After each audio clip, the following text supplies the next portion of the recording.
പക്ഷെ എന്താ വെച്ചാൽ മൂപ്പർ ഇടക്കിടക്ക് എന്നെ പറ്റിയിട്ട്, അതായത് എന്നെ പറ്റി പറയുന്ന വെച്ചാൽ ജാസി വശമാണ്, ജാസി കുത്തിത്തിരിപ്പാണ്. ഇന്നലെയും കൂടി ഞാൻ വിചാരിച്ചു ബ്രോ അത് ഇടക്കിടക്ക് പറയുന്ന രീതിയിലായിരിക്കും. ഏഹ് പിന്നെ ജാസി വന്നതിന് ശേഷമാണ് പ്രശ്നങ്ങളൊക്കെ അവിടെ ഉണ്ടായത്. നമ്മളെ ഗ്യാങ് ഹൗസ്, അതായത് നമ്മൾ വരാപ്പുഴയല്ല, പിന്നെ സൗത്ത് പറവൂരുണ്ടായ അവിടെ നമ്മൾ പിന്നെ ആ രാത്രി പിറ്റേ ദിവസം നമ്മളിത് കഴിഞ്ഞിട്ട് എല്ലാവരും ഓടുക ചെയ്തത്. ഓടുക മീൻസ് വെച്ചാൽ ഓരോരുത്തർ ഓരോ ഭാഗത്തേക്ക് പോയി. പക്ഷെ ഞാൻ അന്ന് പോലും ഇതുവരെ ഞാൻ എന്റെ ഫോൺ ഓഫാക്കി വെച്ചില്ല. കാരണം ഇൻ കേസ് പോലീസ് സ്റ്റേഷനിൽ എവിടെ വിളിക്കുകയാണെന്നുണ്ടെങ്കിൽ കൃത്യമായ മറുപടിയും ബാക്കിയുള്ള പ്രൊസീജിയറും ചെയ്യുക എന്നുള്ള രീതിയിൽ ഞാൻ ഫോൺ ഓഫാക്കി വെച്ചില്ല. എന്നെ കളമശ്ശേരി സ്റ്റേഷനിൽ നിന്ന് വിളിച്ചിട്ടുണ്ടായിരുന്നു, പിന്നെ അതുപോലെ തന്നെ മഞ്ചേരി സ്റ്റേഷനിൽ നിന്ന് വിളിച്ചിട്ടുണ്ടായിരുന്നു. കൃത്യമായ മറുപടി കാര്യങ്ങളും നമ്മൾ അവരോട് കൊളാബറേഷൻ ചെയ്തിട്ട് തന്നെ ഞാൻ സംസാരിച്ചിന്. കാരണം ഞാൻ പറഞ്ഞു, ഞാൻ ഒരിക്കൽ സ്റ്റേഷനിലേക്ക് ഡയറക്റ്റ് പോയാലെന്ന് വരെ ഞാൻ ചിന്തിച്ച്. ഞാൻ എന്നിട്ട് വക്കീലിനോട് വെച്ചു. വക്കീൽ പറഞ്ഞാൽ അങ്ങനെ ചെയ്യുന്ന മണ്ടത്തരാണ്, കാരണം അങ്ങനെ പോകേണ്ട ഒരാവശ്യമില്ല. കാരണം നമുക്കെതിരെ നമ്മോട് എന്താ പറയാ ബാക്കിയുള്ള കാര്യങ്ങളായിട്ട് ബന്ധപ്പെട്ട് നോട്ടീസ് അയക്കുക, ഇല്ലെങ്കിൽ അങ്ങനെ വരുന്ന സമയത്ത് മാത്രമേ പോകേണ്ട ആവശ്യമുള്ളൂ എന്ന് പറഞ്ഞു. അപ്പൊ അത് മുഖാന്തരാണ് പിന്നെ ഞാൻ പിന്നെ പോകാതിരുന്നതും. അപ്പോൾ ഞാൻ പറഞ്ഞല്ലോ ആദ്യത്തെ ട്രക്ക് ടെസ്റ്റ് സ്കിപ്പ് ചെയ്യാനുള്ള റീസൺ അതാണ്, പേയ്മെന്റിന്റെ പ്രശ്നം. പിന്നെ നമ്മൾ കൊടുക്കണമെന്ന് വിചാരിച്ച് ഓൾറെഡി 2 ദിവസം കൊണ്ട് ചെയ്യുമെന്നുള്ളത് കൊണ്ട് നമ്മൾ എന്താക്കി, പിന്നെ അത് ചെയ്തില്ല. പിന്നെ അതിനുശേഷം ഓൾറെഡി ഷമീർ ചെയ്തതും അതുമായിട്ട് ബന്ധപ്പെട്ട കാര്യങ്ങൾ ഞാൻ പ്രതികരിക്കുന്നില്ല. കാരണം അതെന്താ വെച്ചാൽ പിന്നെ അവന്റെ എക്സ്പ്ലനേഷൻ കാര്യങ്ങൾ പറയട്ടെ. ഞാൻ എന്റെ കുറച്ച് കാര്യങ്ങൾ പറയേണ്ടിയിട്ടാണ് കേസ് വന്നത്.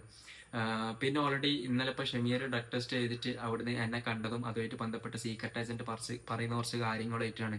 ബ്രോ, സീക്രട്ട് ഏജന്റിനോട് എനിക്ക് പറയാനുള്ള വെച്ചാൽ മൂപ്പർക്ക് ഏകദേശം 8 ലക്ഷത്തിന്റെ മുകളിൽ സബ്സ്ക്രൈബ് ഒക്കെ ഉള്ള, കേരളത്തിന് അറിയപ്പെടുന്ന നല്ല പ്രിവിലേജ് ഉള്ള, ഓൾമോസ്റ്റ് എന്ത് കോൺട്രവേഴ്സി വന്നു കഴിഞ്ഞാലും അതിനെ കിഴകീരി പരിശോധിച്ചിട്ട് എന്താ പറയാ ഒരു നമ്മളെ വ്യക്തത വരുത്തിയിട്ട് കാര്യങ്ങൾ ആളുകളെ മുമ്പിലേക്ക് ധരിപ്പിക്കുക എന്നുള്ളത് വ്യക്തമായിട്ട്, അതായത് വൃത്തിയിൽ ചെയ്യുന്നുണ്ട് എന്നാണ് എന്റെ ഒരു ധാരണ. പക്ഷെ എന്താ വെച്ചാൽ മൂപ്പർ ഇടക്കിടക്ക് എന്നെ പറ്റിയിട്ട്, അതായത് എന്നെ പറ്റി പറയുന്ന വെച്ചാൽ ജാസി വശമാണ്, ജാസി കുത്തിത്തിരിപ്പാണ്. ഇന്നലെയും കൂടി ഞാൻ വിചാരിച്ചു ബ്രോ അത് ഇടക്കിടക്ക് പറയുന്ന രീതിയിലായിരിക്കും. പിന്നെ ജാസി വന്നതിന് ശേഷമാണ് പ്രശ്നങ്ങളൊക്കെ അവിടെ ഉണ്ടായത്. പറഞ്ഞു ബ്രോ, ഞാൻ ഒരു കാര്യം പറയട്ടെ ഗൈസ്. ഇന്നലെ ഞാനും ഷമീറും കണ്ടുമുട്ടുന്ന ഒരിക്കലും നമ്മൾ വിളിച്ചിട്ട് ഞാൻ അവിടെ പോകുന്നുണ്ടെന്ന് ഷമീറിനും അറിയില്ല, ഷമീർ വരുന്ന കാര്യം എനിക്കും അറിയില്ല. ഉമ്മ സത്യം ഇട്ടിട്ട് പറയുമ്പോൾ ഒരു പക്ഷെ നിങ്ങൾ വിചാരിക്കും എല്ലാത്തിനും ഇതിട്ടിങ്ങനെ പറയുന്നതുകൊണ്ട്. പക്ഷെ ഹോണസ്റ്റ്ലി നിങ്ങൾക്ക് വിശ്വസിക്കാൻ പറ്റുമെങ്കിൽ എന്താ കേസ് വേറെ രീതിയിൽ നിങ്ങൾ ധരിപ്പിക്കാൻ പറ്റൂലല്ലോ. ഞാൻ സീരിയസ്ലി പറയാണ്, ഷമീർ വരുന്ന കാര്യം എനിക്ക് അറിയില്ലായിരുന്നു. ഷമീർ എന്താ വെച്ചാൽ പിറ്റേ ദിവസം സീക്രട്ട് ഏജന്റ് അതിൽ പറഞ്ഞ്, അപ്പൊ ഷമീർ പറഞ്ഞ് ഞാൻ എന്തായി കഴിഞ്ഞാൽ 5 മണിക്ക് വരുന്നുണ്ട്. എന്റെ വിചാരം എന്താ 5 മണിക്ക് വരെ വ്ലോഗുമായിട്ട് വരുന്നുണ്ട് എന്നുള്ളതാണ് ഞാൻ പ്രതീക്ഷിക്കുന്നത്. അതായത് ഓനോലെ വീട്ടിൽ നിന്ന് ഒറിജിനൽ റിസൾട്ട് കാണിക്കുന്നു, ബാക്ക്ഗ്രൗണ്ട് വാട്ടർമാർക്കുള്ള കാണിക്കേണ്ടിയിട്ടാണ് സീക്രട്ട് ഏജന്റ് പറയുന്നത്. അത് കാണിക്കുന്നതാണ് എന്റെ ധാരണ. പിന്നെ ഞാൻ എന്തുകൊണ്ട് അവിടെ പോയി എന്നുള്ളത്, ഞാൻ ഇവൻ ഇവിടുന്ന് ചെയ്ത്, അതായത് ഈ കണ്ണൂരിൽ നിന്ന് ഈ ഡ്രഗ് ടെസ്റ്റ് ചെയ്ത് എന്നുള്ളത് ഇവന് ഫസ്റ്റ് വീഡിയോ ഇടുമ്പോഴാണ് ഞാൻ അറിയുന്നത്. ഞാൻ പിന്നെ ചോദിച്ചു ഇവിടെ എത്ര പൈസ എന്ന് ചോദിച്ചു. 4000 എന്ന് പറഞ്ഞു. പിന്നെ അതുപോലെ തന്നെ ഇവിടെ 2 മണിക്കൂർ കൊണ്ട് റിസൾട്ട് കിട്ടും എന്ന് പറഞ്ഞു. അപ്പൊ ഞാൻ ആദ്യം നിങ്ങളോട് പറഞ്ഞിട്ടുണ്ട് എന്റെ ഡ്രഗ് ടെസ്റ്റ് ഞാൻ നിങ്ങളുടെ മുമ്പിൽ കാണിക്കാൻ തയ്യാറാണ്. ഞാൻ പിന്നെ അത് വിട്ട്. കാരണം ഇനി ഞാൻ പറഞ്ഞല്ലോ ആളുകളെ ബോധ്യപ്പെടുത്താൻ വേണ്ടിയിട്ട് കൈമന്ന് കുറെ പൈസ പൊട്ടിക്കുക എന്നുള്ളത് ഒരു മണ്ടത്തരാൻ തോന്നി. ഇൻ കേസ് പെട്ടെന്ന് ഇതേപോലെ തൂഫാനോ കാര്യങ്ങളോ വന്ന് ടെസ്റ്റ് ചെയ്ത് കഴിഞ്ഞാൽ അതിന്റെ കാര്യങ്ങളുമായിട്ട് ബന്ധപ്പെട്ട് പോകുന്ന സമയത്ത് സ്വാഭാവികമായിട്ട് അറിയാൻ പറ്റുമല്ലോ. അങ്ങനെ ഞാൻ വിചാരിച്ചു. പിന്നെ എന്തുകൊണ്ട് വെച്ചാൽ ഞാൻ പിന്നെ എന്താ പറയാ തൂഫാന്റെ അത് നടക്കുന്നില്ല, ആരും വരുന്നില്ല, ടെസ്റ്റും ചെയ്യുന്നില്ല, സിസ്റ്റം അത്രയും സ്ലോ ആണ്. അപ്പൊ പിന്നെ ഞാൻ വിചാരിച്ച് ആൾക്കാർ മുമ്പിൽ എന്തായി കഴിഞ്ഞാൽ ഇവരെടുത്ത സമയത്ത് 4000 റുപ്യാന്നും പിന്നെ അതുപോലെ തന്നെ 2 മണിക്കൂർ കൊണ്ട് റിസൾട്ട് കിട്ടും എന്നുള്ളത് ഞാൻ അറിയുന്നത്. അങ്ങനെ ഇവനിട്ട് പിറ്റേ ദിവസം ഞാൻ പോയി ചെയ്യാലോ, ചെയ്തിട്ട് ഞാൻ ഇവർക്ക് റിസൾട്ട് കാണിക്കുക എന്നുള്ളൊരു ധാരണയിൽ പുറത്താണ് ഞാൻ അവിടെ പോകുന്നത്, ടെസ്റ്റ് ചെയ്യുന്നത്. അവിടെ കയറുന്നവരെ ഞാൻ വേണമെന്നുണ്ടെങ്കിൽ അവരായിട്ട് കോൾ ചെയ്യും. ഞാൻ അവരോട് ചാറ്റ് ചെയ്യുന്നുണ്ടായിരുന്നു, ഗൂഗിൾ നമ്പർ എടുത്തിട്ട് ഞാൻ അവരോട് ചാറ്റ് ചെയ്യുന്നു. അതായത് ആ ലിയോ ലാബ് എന്ന് പറയുന്ന ലാബിന്റെ അവരോട്. അപ്പൊ ആ സമയത്ത് പോലും ഞാൻ അവിടെ ചോദിക്കുക ഡീറ്റെയിൽസ്, ഇത് എത്ര പാനലുകൾ ഉണ്ട്, പിന്നെ അതുപോലെ തന്നെ ഇത് എത്രയാണ്, ഇതിന്റെ ടൈം കാര്യങ്ങൾ ബാക്കിയുള്ള ഞാൻ അവിടെ ചോദിക്കുക. എനിക്ക് അങ്ങനെയാണെന്നുണ്ടെങ്കിൽ ഇതൊന്നും ചോദിക്കാൻ ഡയറക്റ്റ് ഈ കാര്യങ്ങളൊക്കെ അറിയെങ്കിൽ പോലും. പിന്നെ നിങ്ങളൊരു കാര്യം ചിന്തിച്ചു നോക്ക്, ഓൾമോസ്റ്റ് എന്താ പറയാ ഷമീറും ഞാനും പിറ്റേ ദിവസം അവിടുന്ന് ഒരുമിച്ച് കണ്ടിട്ട് ഈ രീതിയിൽ ലൈവ് ചെയ്യുന്നതൊക്കെ സത്യം പറയുകയാണെന്നുണ്ടെങ്കിൽ നിങ്ങൾ അങ്ങനത്തെ ഒരു സംഭവം നമ്മൾ മനഃപൂർവ്വം പ്ലാൻ ചെയ്യുമെന്ന് നിങ്ങൾക്ക് തോന്നുന്നുണ്ടോ? അപ്പോൾ ഞാൻ പറഞ്ഞതെന്ന് വെച്ചാൽ ഒരിക്കൽ പേയ്മെന്റ് ഇതിന്റെ നമ്മളെ അക്കൗണ്ടിലേക്ക് കയറുന്നില്ല. അതായത് നമ്മളെ കമ്പനി അക്കൗണ്ടിലേക്ക് കയറിയിട്ട് നമ്മളെ ഫോണിൽ കാണാൻ പറ്റും, ഈ ആപ്പ് നോക്കിക്കഴിഞ്ഞാൽ കാണാൻ പറ്റും.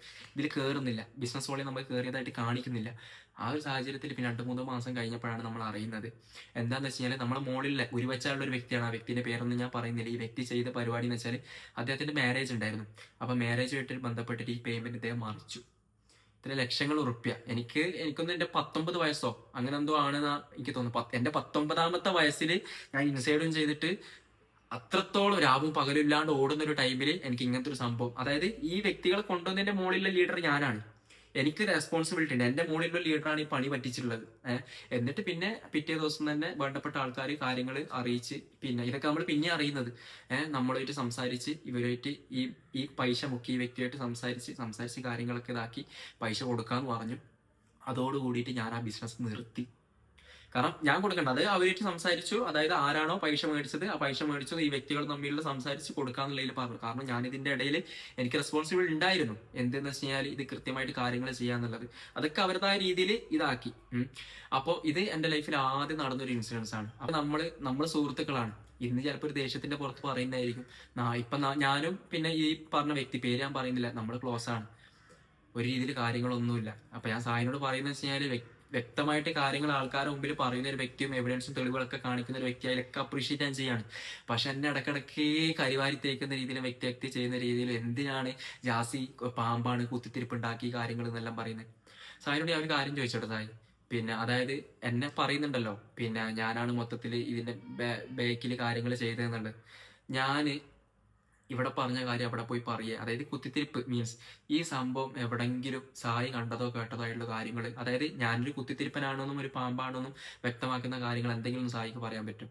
ഒറ്റൊരു അപേക്ഷയുള്ള സായി, ഞാൻ പറഞ്ഞില്ലേ നമുക്ക് ഇതോടുകൂടി കുറെ പാഠങ്ങൾ ലൈഫിൽ നമ്മൾ പഠിച്ചു. കാരണം വെച്ചാല് ഫെയിമിന് വേണ്ടിയിട്ട് എന്തെങ്കിലും കാട്ടിക്കൂട്ടി കോമാളിത്തരം കാട്ടിക്കൂട്ടി അവസാനം ഫാമിലീനെ അടക്കം നമുക്ക് അപമാനിക്കുന്ന രീതിയിൽ നമ്മൾ അഭിമാനം വിറ്റിട്ട് ചെയ്യുന്ന കാര്യങ്ങൾ ഒരിക്കലും ചെയ്യരുത്. എന്തായാലും കുറെ കാര്യങ്ങൾ പഠിക്കാൻ പറ്റി ഇതിലൂടെ. എനിക്കൊരു അപേക്ഷയാണ്. കാരണം വെച്ചാല് ഞാൻ പറഞ്ഞില്ലേ, എന്തെങ്കിലും തെളിവുകളോ കാര്യങ്ങളൊക്കെ ഉണ്ടെങ്കിൽ പറഞ്ഞോ. ഞാൻ ഇതിൽ തെളിവുകളോ കാര്യങ്ങൾ അങ്ങനത്തെ ഒന്നുമല്ല ഞാൻ പറയുന്നത്. ഞാൻ പറയുന്നത് വെച്ചാല് എനിക്ക് പറയാനുള്ളത് എന്റെ മനസ്സിന്റെ ഉള്ളിലുള്ള കുറച്ച് കാര്യങ്ങളാണ് ഞാൻ പറയുന്നത്. അത് എനിക്ക് പറഞ്ഞിട്ടില്ലേ പിന്നെ എന്തോ ഒരു മനസ്സിന്റെ ഉള്ളിലൊരു കനമുള്ള പോലെ എനിക്ക് ഇങ്ങനെ തോന്നും. അപ്പൊ പിന്നെ ഞാൻ അന്ന് മുതലും ഇന്ന് വരെ ആയി കഴിഞ്ഞാലും പിന്നെ എന്തുകൊണ്ട് ഈ കോൺട്രവേഴ്സി ഉൾപ്പെടെ വരാനുള്ള റീസൺ എന്ന് വെച്ച് കഴിഞ്ഞാല് ഞാൻ പറഞ്ഞില്ല 6 മാസം ഞാൻ അവിടുന്ന് ഇറങ്ങാന്ന് പറഞ്ഞ വ്യക്തിയായിരുന്നു.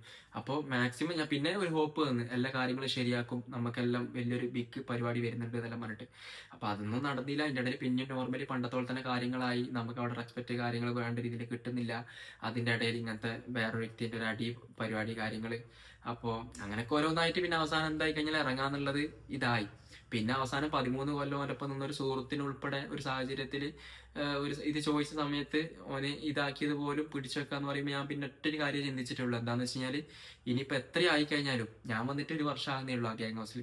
ഇത്രയും വർഷത്തെ പരിചയം ഈ കൂട്ടുകാരും ബോണ്ടിങ് ഒക്കെ ഉള്ള ഒരു വ്യക്തിനോട് ഇങ്ങനെയാണ് ചെയ്യുന്നതെങ്കിൽ ഇപ്പൊ എന്നോട് ആ രീതിയിൽ തന്നെ ഉണ്ടാവും. ഇനി അങ്ങോട്ട് ഒരു 5 കൊല്ലം നിന്ന് കഴിഞ്ഞാലും എനിക്കിത് ഓൾമോസ്റ്റ് ആദ്യമേ മനസ്സിലായ ഒരു കേസാണ്.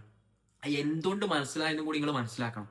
അതായത് ഞാൻ അവിടുന്ന് എന്നെ ആ രീതിയിൽ ട്രീറ്റ് ചെയ്യുന്നതും കാണുന്നതും, പിന്നെ അതുപോലെ തന്നെ എന്നോടാണ് ഓൾമോസ്റ്റ് എല്ലാ ഇങ്ങനത്തെ പണികളും പറയലും.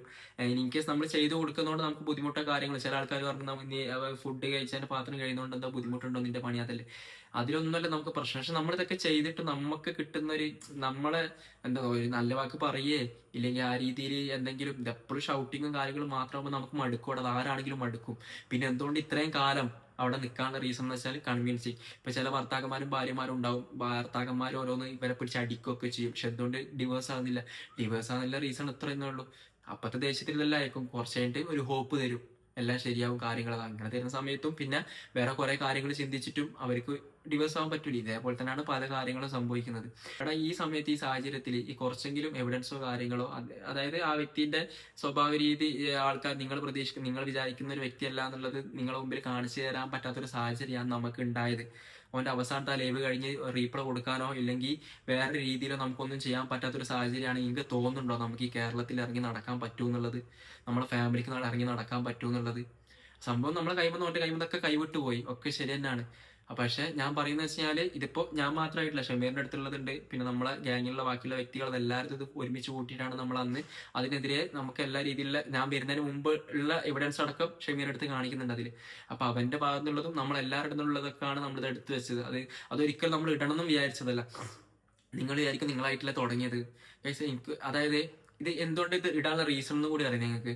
നമ്മളിത് ഒരിക്കലും ഈ സാധനം ഇടൂലായിരുന്നു. അപ്പോൾ ഇടാനുള്ള മെയിൻ റീസൺ എന്ന് വെച്ച് കഴിഞ്ഞാൽ ഒരു 2-3 മാസത്തോളം നമ്മൾ സിനിമ ഷൂട്ടിങ്ങിലാണെന്ന് പറഞ്ഞിട്ട് അത് നമ്മൾ ഇറങ്ങിയത് ശേഷമുള്ള സംഭവങ്ങൾ ഞാൻ പറയുന്നത്. അതായത് ലൈവ് ഇടാണ്ടായ റീസൺസ് എന്തുകൊണ്ടാണെന്നുള്ളത്. ഒരു 2-3 മാസം നമ്മൾ സിനിമ ഷൂട്ടിങ്ങിലാണ്, അവിടെ പോയി ഇവിടെ പോയി എന്നൊക്കെ പറഞ്ഞ് ഞാൻ അത് പിടിച്ചു. നമ്മൾ ഓൾറെഡി ഗ്യാങ് ഹൗസിന് അന്നേ ഇറങ്ങിയിട്ടുണ്ടായിരുന്നു. ഒരു 3 മാസം മുമ്പേ ഇറങ്ങിയിട്ടുണ്ടായിരുന്നു. നമ്മളെല്ലാവരും ഇറങ്ങിയിട്ടുണ്ടായിരുന്നു. അപ്പോൾ നമ്മൾ പിന്നെ നമ്മളെ സ്വന്തം കാര്യങ്ങളായിട്ട് പോവാൻ, നമുക്കൊരു ഗ്യാങ് ഹൗസ് എടുക്കാൻ, നമുക്ക് അവിടെ എന്തെങ്കിലും ചെയ്യാന്നുള്ള രീതിയിൽ നമ്മൾ ഉണ്ടായിരുന്നു. അപ്പോൾ പിന്നെ ഷമീർ അവന്റെ വീട്ടിൽ തന്നെ ലൈവ് ചെയ്യാന്നുള്ള രീതിയിൽ അവന്റെ വീട്ടിൽ തന്നെ ലൈവ് ചെയ്ത് പോയിക്കൊണ്ടിരിക്കുന്ന സാഹചര്യമാണ് നോമ്പിന്റെ ഒക്കെ ഒരു സമയത്ത്. അപ്പോൾ കുറെ കാലം ഞാൻ നമ്മൾ ഷൂട്ടിലാന്ന് പറഞ്ഞു നിന്നു. പിന്നെ റാംബോ ലൈവ് ചെയ്യുന്ന സമയത്ത് റാംബോ പറഞ്ഞു ഷമീർ വീട്ടിൽ നിന്ന് ചെയ്യാണ്, കുറച്ച് മിനിറ്റ് വരും എന്നൊക്കെ പറഞ്ഞു. നമ്മൾ കുറെ അങ്ങനെയൊക്കെ പിടിച്ചു നിൽക്കാൻ നോക്കി. അപ്പോൾ എല്ലാവരും അങ്ങനെ പിടിച്ചു നിന്നു. പിന്നെ ഒരു സാഹചര്യത്തിൽ ഞാൻ സിനിമക്ക് ഒരു ഷൂട്ടിങ്ങിന് പോയി. ആ സാഹചര്യത്തിൽ നമ്മുടെ സിനിമ ഷൂട്ടിംഗ് ഓൾറെഡി കഴിഞ്ഞു പബ്ലിക്കിനെ അറിയാം. ഇനി ഇവന്മാർക്ക് ഒരു പണിയില്ല, ഇവന്മാർ ഷൂട്ടിംഗ് എല്ലാം കഴിഞ്ഞു. അപ്പൊ ഇനി മുതൽ എന്ത് പറയാൻ പറ്റൂല, ഇനി മുതൽ ഇവർ ഷൂട്ടിങ്ങിനാന്ന് പറയാൻ പറ്റൂല. പിന്നെ വേറെ റീസണോ കാര്യങ്ങളൊന്നും പറയാൻ പറ്റില്ല. അതായത് നമ്മൾ അവിടുന്ന് ഇറങ്ങിയെന്ന് പബ്ലിക്കിന് മനസ്സിലാവും. പിന്നെ ചില റീൽസോ വീഡിയോസോ ഇടുന്ന സമയത്ത് അതിന്റെ അടിയിൽ കമന്റുകൾ MRC ഗാങ്ങിന്ന് ലെഫ്റ്റ് ആയോ, തെറ്റിപ്പിരിഞ്ഞോ എന്നുള്ള കാര്യങ്ങളൊക്കെ ഇങ്ങനെ ഓൾറെഡി കമന്റുകളൊക്കെ വരുന്ന സമയത്ത് പബ്ലിക്കിന് ഈ സാധനം അറിഞ്ഞു തുടങ്ങിയെന്ന് ഓൾറെഡി അവർക്ക് മനസ്സിലായി, നമുക്ക് മനസ്സിലായി. അപ്പൊ ആ ഒരു സാഹചര്യത്തിൽ എന്തായി കഴിഞ്ഞാലും നമ്മളെക്കാട്ടും മുമ്പ് അവരിവിടുന്ന് ഇറങ്ങിപ്പോകാനുള്ള റീസൺസ് ഇതാണെന്നുള്ള ലൈവ് ഇടും എന്നുള്ള കാര്യം നമുക്ക് ഇത് മനസ്സിലായി. അതായത് നിയാദാണ് ആദ്യം ലൈവ് ഇട്ട് ഈ കാര്യങ്ങൾ പറയുന്നെങ്കിൽ ഒരിക്കലും നമുക്ക് നിങ്ങളുടെ മുമ്പിൽ വന്നിട്ട് കാര്യങ്ങൾ വ്യക്തത വരുത്താനോ കാര്യങ്ങൾ മനസ്സിലാക്കി കൺവിൻസ് ചെയ്യാനോ പറ്റാത്തൊരു സാഹചര്യം, അവിടെ ഇങ്ങനെയൊക്കെയാണ് അവിടെ നടന്നെന്നുള്ള കാര്യങ്ങൾ നിങ്ങളെ ബോധ്യപ്പെടുത്താനോ പറ്റാത്തൊരു സാഹചര്യം ഉണ്ടാവും എന്നുള്ളത് ഉറപ്പായി. അപ്പൊ അതുകൊണ്ടാണ് നമ്മൾ അവിടുന്ന് ഇറങ്ങി എന്നുള്ള കാര്യം പബ്ലിക്കിനോട് പറഞ്ഞ് മനസ്സിലാക്കിപ്പിച്ചത്.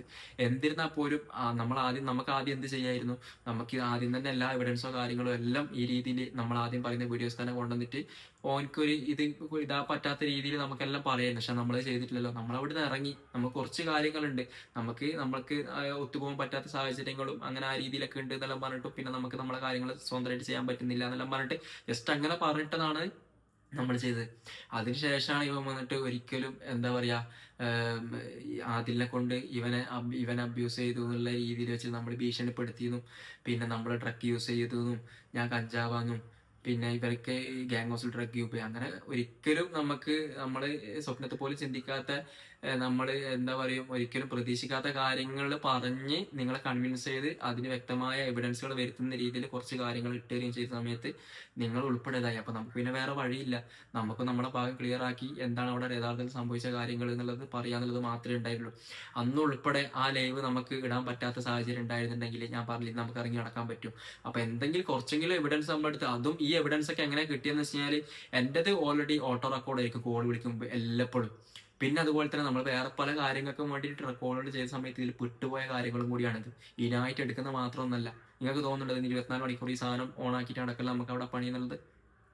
അപ്പൊ ഞാൻ അതുകൊണ്ടാണ് പറയുന്നത് ഗൈസ്, എല്ലാ രീതിയിലും സംഭവിച്ചു. ഇനിയിപ്പോൾ അതിനെപ്പറ്റി പറയാനോ അതിനെ വേറെ രീതിയിലേക്ക് കൊണ്ടുപോകാനോ ഒന്നും നമുക്ക് താല്പര്യമില്ല, ആർക്കുമില്ല, മടുത്ത്. കാരണം ഇത് അത്രയും പൈസ ചെലവുള്ള പരിപാടിയാണ്. ഇതിന്റെ പുറകെ കേസ് കാര്യങ്ങൾ അങ്ങനെയൊക്കെ പൈസ ചെലവിന്റെ പിന്നെ അങ്ങനെ ഇങ്ങനെ എന്തെങ്കിലുമൊക്കെ ആക്കാന്നായിരിക്കും. പിന്നെ മനസമാധാനം, അതായത് ആളുകൾക്കൊരു പക്ഷെ നമുക്ക് നമ്മളെ ആ രീതിയിൽ കാണുന്നില്ലെങ്കിലും നമുക്ക് നമ്മുടെ ഉള്ളിനുള്ളിൽ ആളുകൾ എന്താ വിചാരിക്കുക, ഇതായിരിക്കുക, എങ്ങനെ ആക്കാന്ന് വിചാരിച്ചാൽ നമുക്ക് പുറത്തിറങ്ങാനോ നടക്കാനോ അങ്ങനത്തെ പറ്റൂല.